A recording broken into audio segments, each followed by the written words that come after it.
it's Heather from Thicketworks, and today I'd like to share with you one approach to creating miniature ivy vines.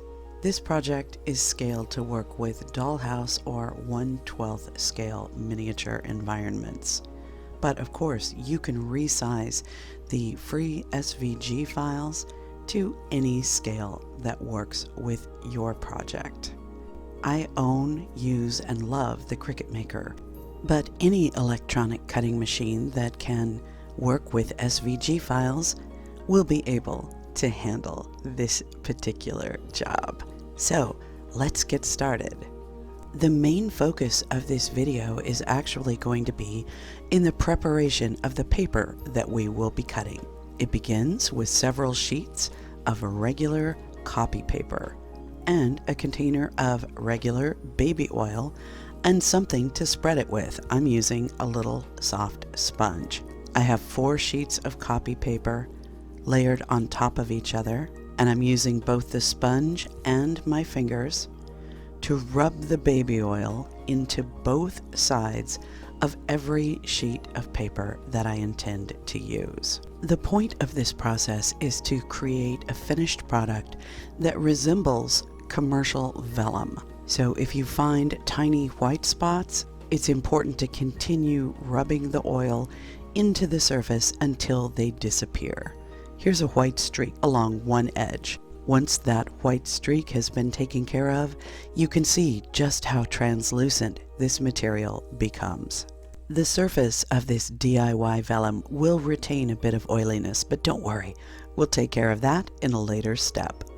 In order to make the best use of this translucent paper that we've created, it's important to tint it with translucent pigments.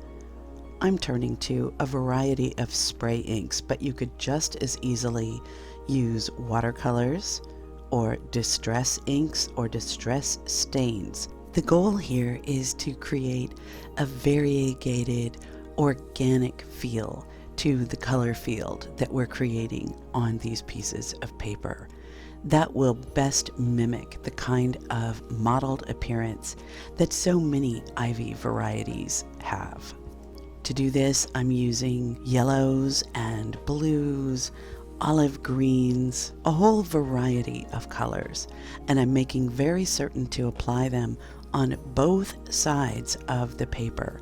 That's an important quality for these leaves to appear lifelike. I continue applying spray inks and manipulating the surface with a sea sponge until I'm happy with the initial layers of color, and then I use a heat tool in order to speed the drying time.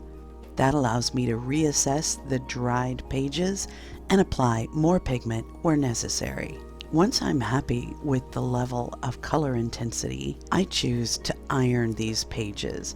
I use a large ceramic tile and 2 sheets of clean white copy paper to sandwich each of the tinted pages. And then, on the highest setting and with no steam, I use this iron devoted to crafting. Now we can really begin to appreciate the unique qualities of this material. In order to seal the water-soluble inks and to impart a slight sheen to this material, I'm applying a layer of clear floor polish on both sides of each sheet of paper. This will remove any residual oiliness from the material.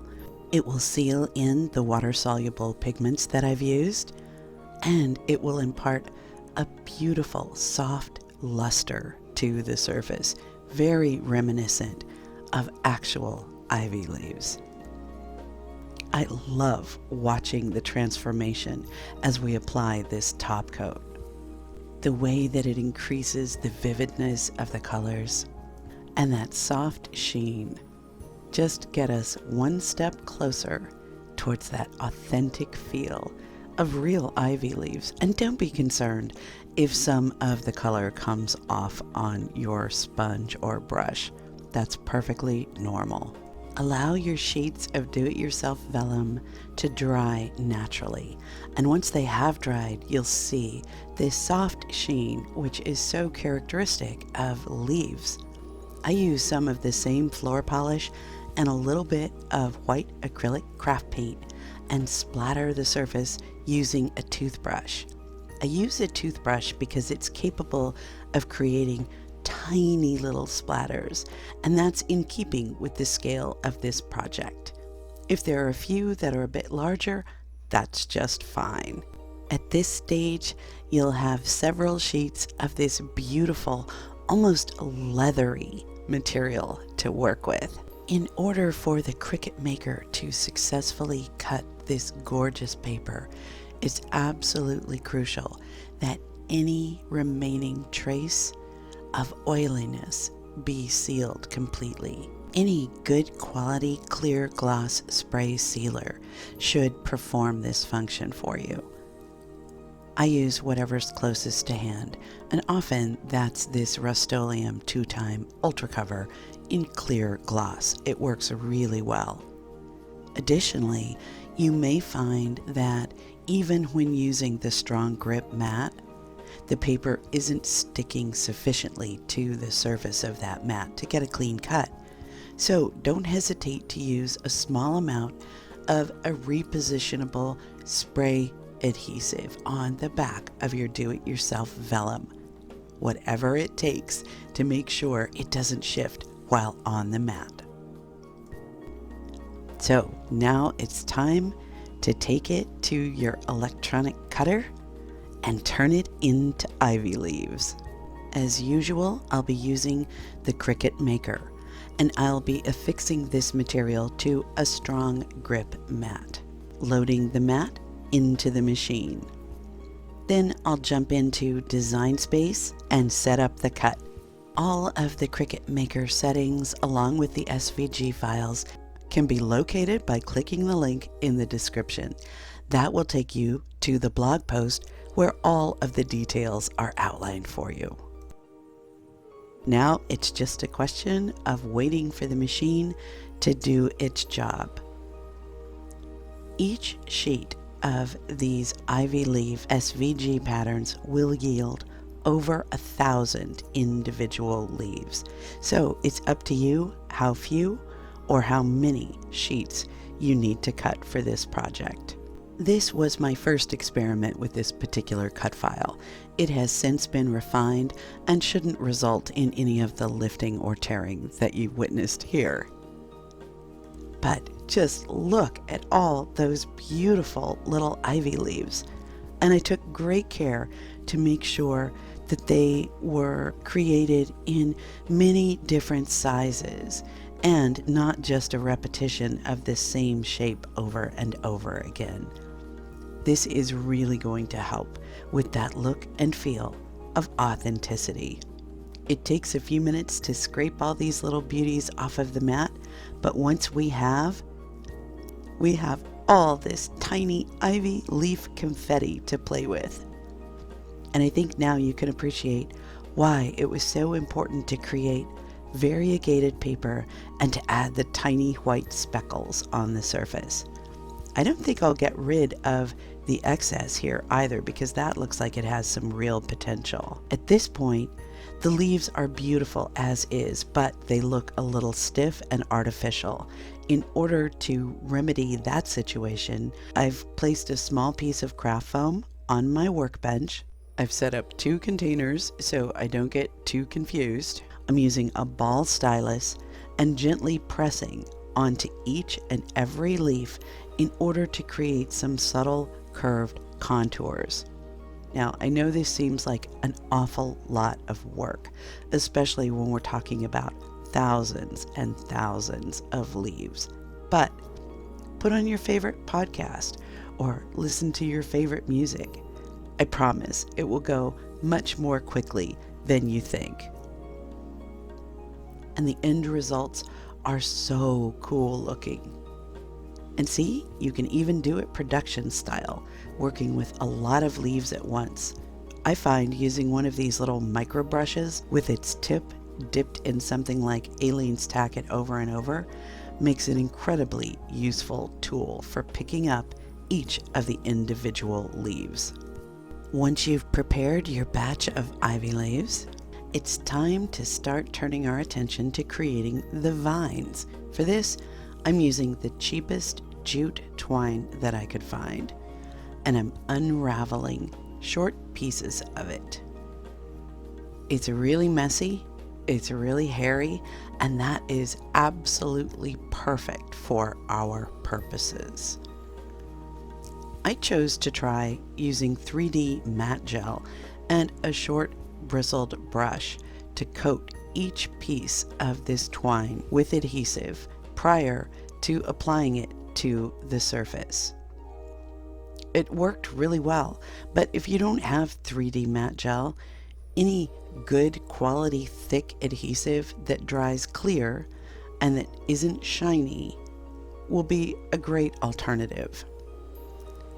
For this test piece, I'm just going to be placing it against some faux masonry made onto a foam board surface. I'm using the end of a needle tool to strategically create little curves in these ivy vines. And yeah, I'm wearing protective gloves because I really can't help but get glue all over my fingers, and I can't stand it when I do. Now I've thinned out a little bit of Aleene's tacky glue and put it into a dispenser bottle so that I can draw nice fine lines directly on top of these vines.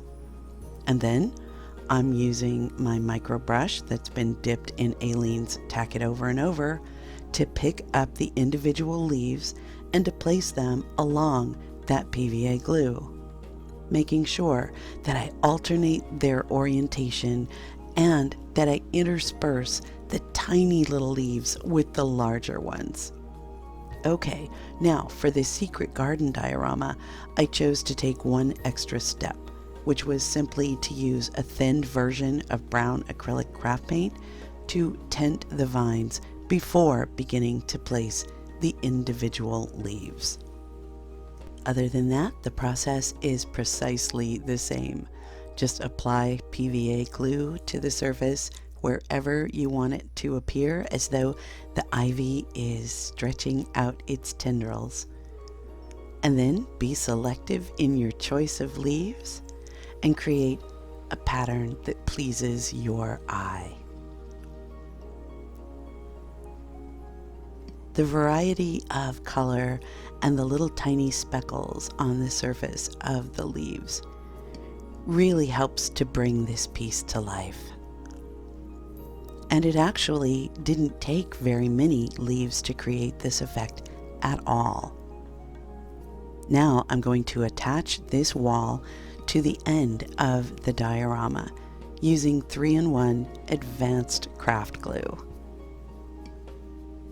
I'm just pressing it against the end of the foam slab, and then I'm pressing pieces of trimmed down toothpicks through both layers of foam to hold everything in place while the adhesive cures.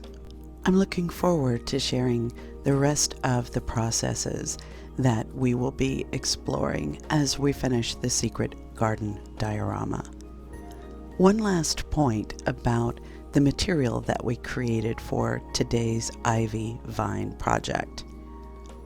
Because the DIY vellum is translucent, once the edges of the paper have been cut, there is no telltale white edge of paper showing through.